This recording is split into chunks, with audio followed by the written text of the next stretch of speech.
Assalamualaikum warahmatullahi wabarakatuh. Jumpa lagi bersama saya di channel Techno Meducation.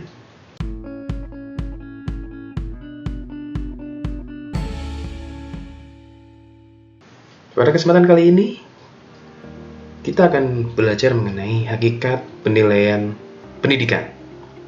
Kita mulai dari ruang lingkup penilaian.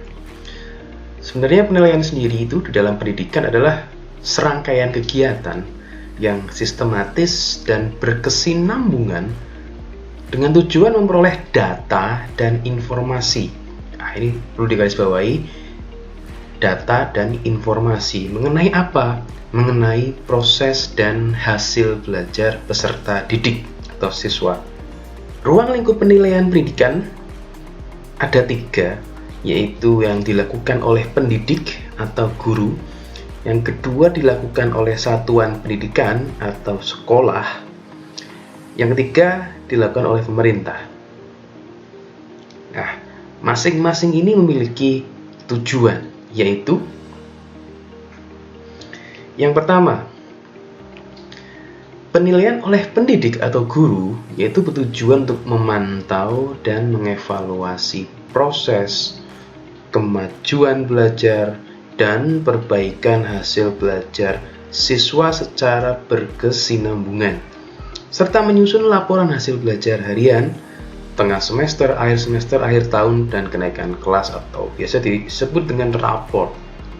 Yang kedua, penilaian yang dilakukan oleh satuan pendidikan, yaitu oleh sekolah, yang bertanggung jawab adalah kepala sekolah, bertujuan untuk menilai ketercapaian standar kompetensi lulusan siswa ya. Berikutnya adalah penilaian oleh pemerintah, yaitu pemerintah juga melakukan penilaian. Tujuannya adalah menilai pencapaian kompetensi lulusan secara nasional, lingkupnya secara nasional. Itu perbedaannya, tujuan penilaian hasil belajar dilihat dari 3 ruang lingkup. Berikutnya, dalam melakukan pengukuran dan penilaian, seorang guru hendaknya mengikuti beberapa prinsip. Yang pertama adalah prinsip sahih, yaitu data yang didapatkan itu sesuai kemampuan yang diukur atau yang dinilai. Gampangnya mudahnya begini, kalau kita ingin mengukur panjang sebuah meja, ya nanti ketemunya satuannya cm dan alat ukurnya adalah penggaris atau meteran, maka itu bisa disebut sahih datanya. Berbeda kalau kita mengukur panjang menggunakan timbangan, maka data yang didapat tidak akan sahih. Yang kedua, objektif, yaitu berdasarkan prosedur dan kriteria yang jelas, tidak subjektif. Seorang guru hendaknya tidak melibatkan perasaan-perasaan dan prasangka yang subjektif ketika melakukan penilaian. Misalkan di dalam sebuah kelas ada seorang siswa itu adalah anak kepala sekolah, maka guru di kelas tersebut memiliki rasa segan dan tidak enak ketika memberi nilai yang jelek. Nah, itu namanya tidak objektif, itu subjektif. Jangan sampai. Harus sesuai dengan prosedur. Bagus ya bagus, jelek ya jelek, kurang ya kurang, dan seterusnya. Yang ketiga adalah prinsip adil. Tidak ada yang dirugikan, tidak ada yang diuntungkan. Yang keempat, terpadu. Yaitu pengukuran adalah komponen yang tidak terpisahkan dari kegiatan pembelajaran. Artinya, dalam melakukan kegiatan pembelajaran, itu harus senada, harus seirama dengan apa yang akan diukur nanti. Misalkan di dalam pembelajaran siswa ada kegiatan membaca puisi, kegiatan drama. Nah, itu juga harus ada pengukurannya atau penilaiannya. Jangan sampai kegiatan-kegiatan tersebut itu tidak ada kaitannya. Sehingga guru harus bisa meramu sebuah perencanaan pembelajaran di mana kegiatan pembelajaran itu nantinya harus bisa bertemu dengan kegiatan penilaian atau pengukuran.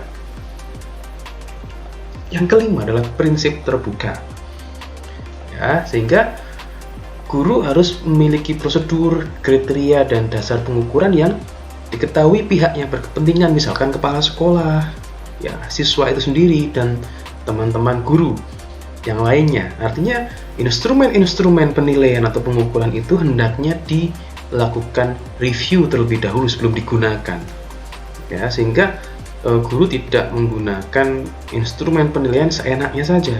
Ya, benar menurut guru sendiri, tapi belum tentu itu benar, karena ketika dicek oleh kepala sekolah, dicek oleh teman sama guru, ternyata ada yang keliru, dan itu perlu prinsip keterbukaan. Yang keenam adalah menyeluruh dan berkesinambungan, mencakup semua aspek kompetensi. Ada 3 aspek yang akan dibahas di slide berikutnya, yaitu aspek afektif, kognitif, dan psikomotor. Semuanya ketiga-tiganya harus dilakukan penilaian dan pengukuran. Yang ketujuh, sistematis, dilakukan secara terencana dan bertahap, tidak dadakan, ya, tidak ujuk-ujuk. Jadi di depan, guru ketika merancang pembelajaran otomatis juga merancang penilaian. Yang kedelapan adalah prinsip beracuan kriteria. Itu dilakukan berdasarkan ukuran pencapaian kompetensi yang ditetapkan. Sehingga di sini guru harus mengacu pada kriteria-kriteria tertentu, misalkan pada kompetensi dasar, indikator pencapaian kompetensi, dan indikator soal. Nah, sehingga tidak asal-asalan bikin soal ketika ujian, tapi ada ukurannya, ada acuannya. Yang kesembilan adalah akuntabel, itu dapat dipertanggungjawabkan. Ya, sehingga semua mekanisme, prosedurnya, teknik, dan hasilnya itu guru harus dapat mempertanggungjawabkan jika nanti ada siswa yang protes, ada orang tua yang bertanya, ada kepala sekolah yang memvalidasi atau meng-cross-check, kenapa si A ini naik, kenapa si B ini tidak naik, kenapa si C ini nilainya bagus, maka guru harus bisa menjelaskan, harus bisa membuktikan dengan bukti-bukti fisik yang jelas. Nah, itulah tadi prinsip pengukuran. Sekarang adalah kita kembali kita di aspek penilaiannya, ya. Sudah saya bahas di depan tadi. Ada aspek afektif, ada aspek kognitif, dan ada aspek psikomotor. Ketika guru ingin menilai afektif itu berupa sikap. Guru bisa melakukan penilaian afektif dengan observasi, ya, lembar checklist, dan seterusnya, mengamati perilaku siswa. Kemudian ini yang paling mudah dan sudah pasti dilakukan oleh guru, yaitu kognitif. Ya, bisa melalui tes atau non tes, ya, wawancara misalkan, ya, tanya jawab. Kemudian yang psikomotor adalah keterampilan, ya, bisa uji kinerja atau unjuk kerja, membuat proyek, portofolio. Guru harus melihat secara langsung bagaimana kemampuan yang dimiliki siswa. Misalkan ketika siswa diminta untuk berpidato, maka guru harus menilai pidatonya bagaimana, pemilihan katanya siswa bagaimana, pemilihan pemenggalan katanya dinilai, semua dinilai. Aspek penilaian. Berikutnya adalah bentuk penilaian. Ini hampir sama dengan tadi, yaitu di dalam pendidikan di sekolah ada beberapa bentuk penilaian. Pertama, ulangan. Ada ulangan harian, tengah semester, akhir semester, ujian sekolah, dan lain-lain. Dan ketika pengamatan, observasi yang kaitannya dengan afektif tadi, berbentuk checklist, rating scale, ada rubriknya, ada jurnal harian, ya, dan lain-lain. Penugasan, ini kaitannya dengan kinerja, ya, ada psikomotor, ada praktek, ada proyek, perancangan, pelaksanaan pelaporan, ya, dan seterusnya. Nah, yang terakhir adalah bentuk lain yang diperlukan. Misalkan guru membutuhkan sesuatu yang lain, ya, maka guru bisa merancang di awal.